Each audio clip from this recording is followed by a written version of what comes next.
మరింత స్పష్టంగా చేద్దాం. పిరమలై కల్లర్ కులస్తుల పరిస్థితి. ఆంధ్రప్రదేశ్లోని 26 జిల్లాలలో పిరమలై కల్లర్ కులస్తులు నివసిస్తున్నారు. వీరు ఆర్థికంగా వెనుకబడి ఉన్నారు. కుల సర్టిఫికెట్ లేకపోవడం వల్ల ప్రభుత్వ పథకాల నుండి వంచితులవుతున్నారు. కుల నాయకుల పోరాటం.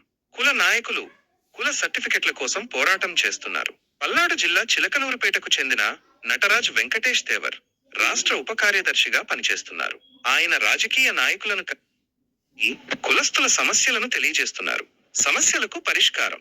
కుల సర్టిఫికెట్లు పొందడం ద్వారా పిరమలై కల్లర్ కులస్తులు ప్రభుత్వ పథకాలను పొందగలుగుతారు. రాజకీయ నాయకుల సహకారంతో ఈ సమస్యకు పరిష్కారం లభించే అవకాశం ఉంది.